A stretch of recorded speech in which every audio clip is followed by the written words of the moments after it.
Hey guys, welcome back to my channel. I am Becky, and today we are going to be doing a 12 by 12 layout. I'm going to be using these photos right here that are of Riker. You can see in the top right hand corner of your screen, I will be using a sketch on this one.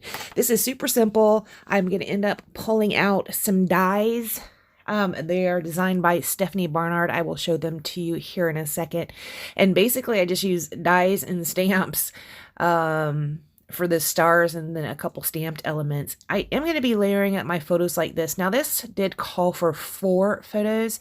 I really only had 3 in this series of Riker. There was one other one, but it was really close up on his face, and so it didn't really seem to go with the other photos. So I just go ahead and use the 3 instead of using the 2. Now here are the dies I'm going to use. Those are designed by Stephanie Barnard, and then I'm also going to be using a stamp, which we'll get back to here in a minute. Right here I'm pulling out the papers to see what papers I want to use to cut the stars out of. I'm kind of going by the colors that are up there at the top.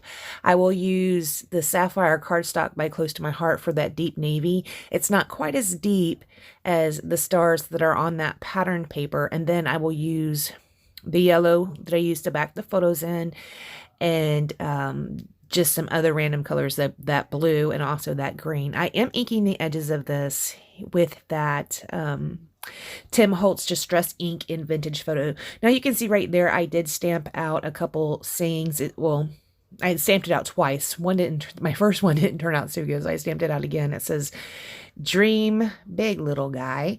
And I am going to actually title this Little Man. So is that too much of a littles? I don't know. I leave it the way it is, though.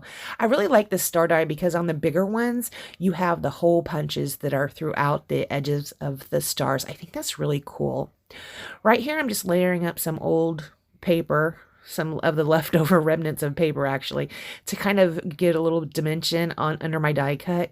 My foam tape was out of reach, so I'm like, we'll just have to make do, right?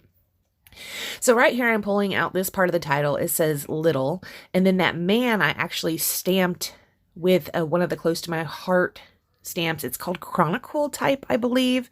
I stamped it out in the Sapphire Close to My Heart ink and then fussy cut it out, except for the A. I did not cut out the center hole, which is fine because I used French vanilla cardstock as my background, and I also used the French vanilla cardstock to stamp out the man, so it didn't bother me. You can't really even tell that that's not fussy cut out. Now I had this title pulled out and sitting on my desk for quite a long time. Only the man was with the same thickers that little is in. And somehow I am missing the A. So I had to make do and figure out how I was going to do the man. And that's how I ended up doing it, is with this stamp right here. It's called Chronicle, I believe. Chronicle type, maybe. And then I also used this one right here with the stamp in thin cuts, and that's the one I used for the arrows and also for that Dream Big Little Guy. I'm going to go ahead and just scatter down all these stars that I put, or that I had cut out with that Stephanie Barnard die. I'm just going to scatter those down around the page, and then I'll also put some arrows on there as well. Right here I have like a jewel picker. I just got that off of Amazon, and it just helps me with the small pieces. It kind of sticks to them. I've seen a lot of people use these with sequins. I've gotten away from using sequins. I don't really use sequins as much as I used to. So I've kind of gotten away from it a little bit. But this is good for these small, tiny stars as well. And when I go to glue them down, it works really good. I'm being careful to keep the right-hand side of that, but near that photo blank.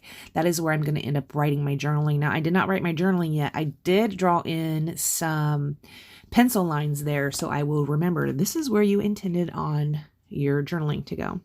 I'm going to go ahead and start sticking everything down. I will cut out most of this. See how easy that is? Boom, boom, boom. Now, this E that I'm using is actually an ampersand. I was out of E's on this title, so I just used the ampersand and kind of cut it off. It looks a little crazy, but whimsical, right? And babies are a little bit whimsical. So there you go. I'm going to see if I can find another star that I like to go right there over at the left. Here's where I'm going to do my lines for my journaling. See, they are not even straight. I just kind of drew them on there so I would remember that that is what I wanted to do. There's the star I find to stick down right there. Bam. All right, guys, after I do that, I am going to be pulling out some watercolors. These are watercolors that are by that Rachel Beth, the same one where I got the metallic watercolors. I thought I'd try some of her other watercolors, so I have this one right here. I can't really remember what, it's like Campfire, I think is what the collection is that she did these on. I think I got like 5 in that little tin, and I used the navy blue.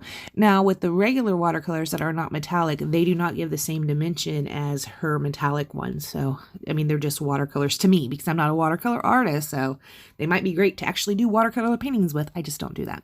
So I prefer the metallic ones. All right, guys, that's all I got. I want to thank you so much for joining me, and I will see you next time. Bye, guys.